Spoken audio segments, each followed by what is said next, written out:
Good job, Anthony. We actually have a really great segment for something. We actually did something great this weekend, and Kevin, do we have time to show them what we did this weekend? Well, we have about 10 or 11 minutes left, and the video is about 6 or 7. We have so much time, we can even go back to my celebrity story. No, we don't have that much time. Next week... We have plenty of time. No, you know what? Next week, we're going to... He has a great story to tell you next week about he has a best friend, and it's Ben Affleck. Again. And he thinks he has proof to show us. But no. He's never going to get it out. Put it up. He's never going to. Fine. He's never going to I can put it up after the Terry O'Reilly. Oh, see?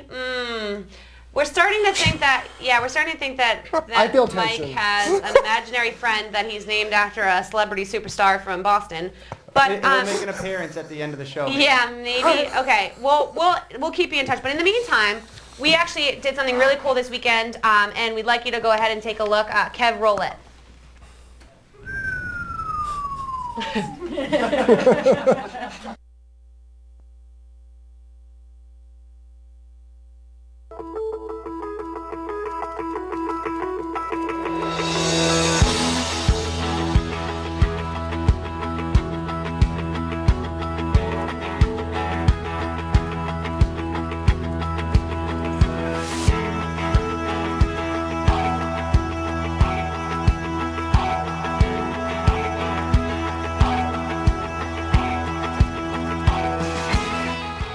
We are here with roster and old-time hockey at the NADA Collection.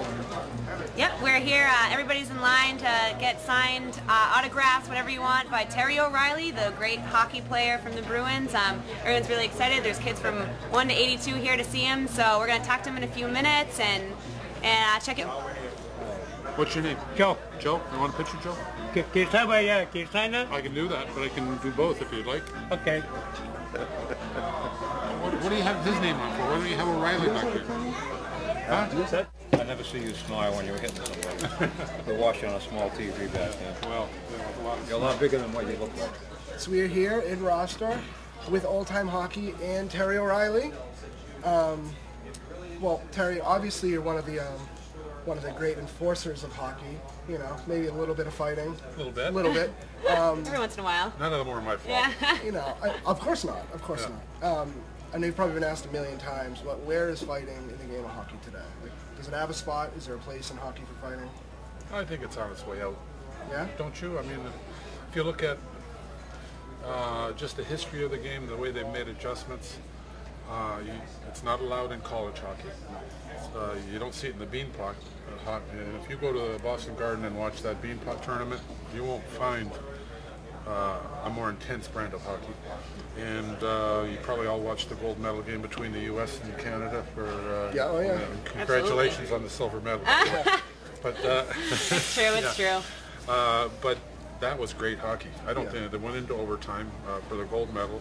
I don't think you'll find better hockey, and there weren't any fights. So you can't make the argument that fighting is crucial to the game of hockey when you can watch Beanpot and Olympic hockey. Great hockey, Yeah, Definitely great play. It's a new style of game, though. It's a matter of time. But what you're going to miss, so if you make a rule, I think the owners are afraid to make a rule, disallowing fighting and losing a certain percentage of their fan base.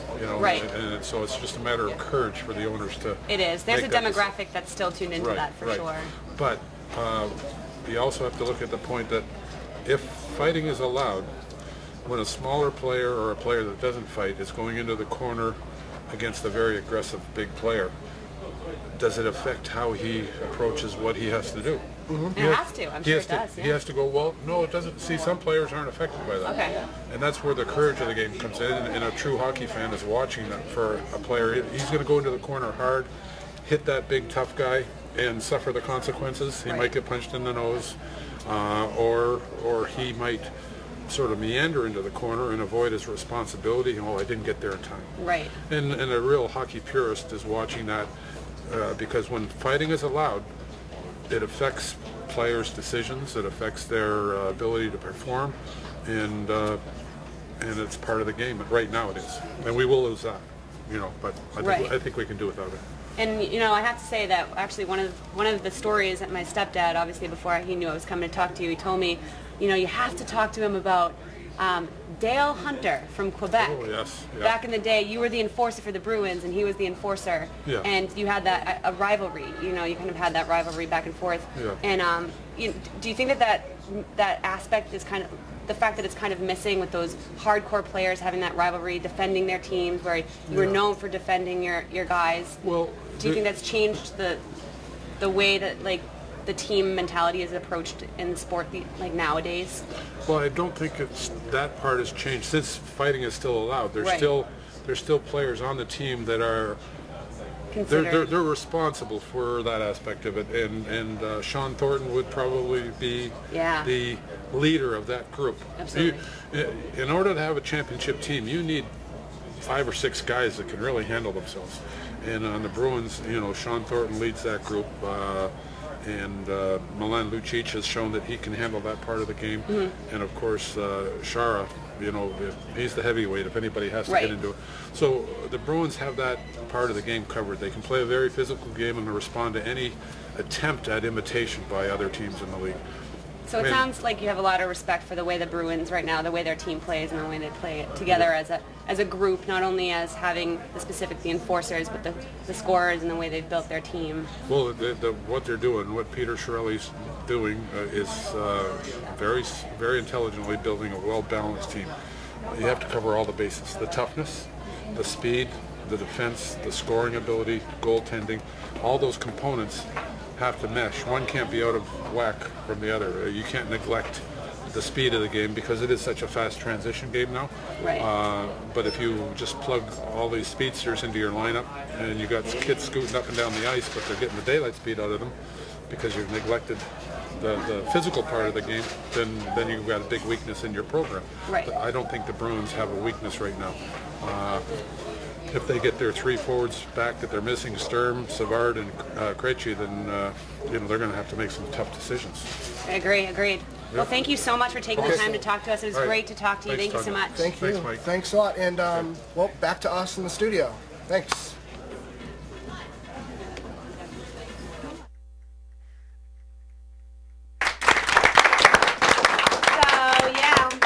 Once again, a big thanks to Terry O'Reilly for joining us for that interview. It was amazing to talk to a Bruins legend. He offered a lot of insight into the current Bruins, which was really nice to hear.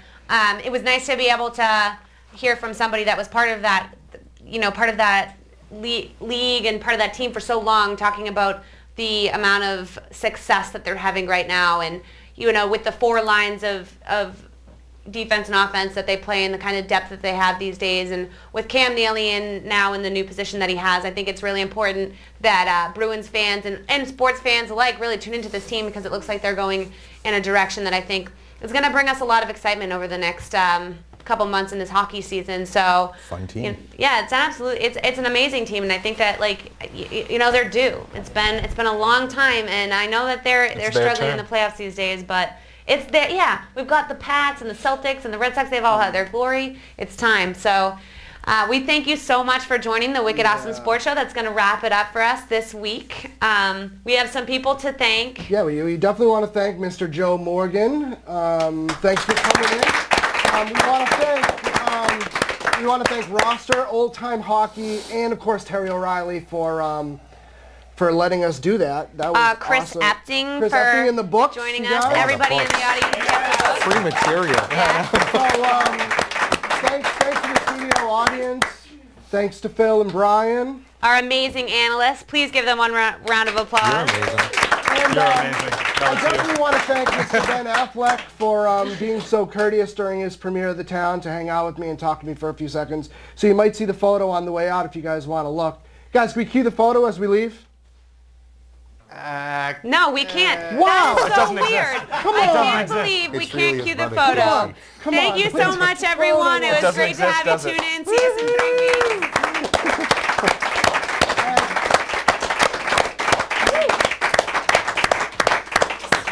Big conversations.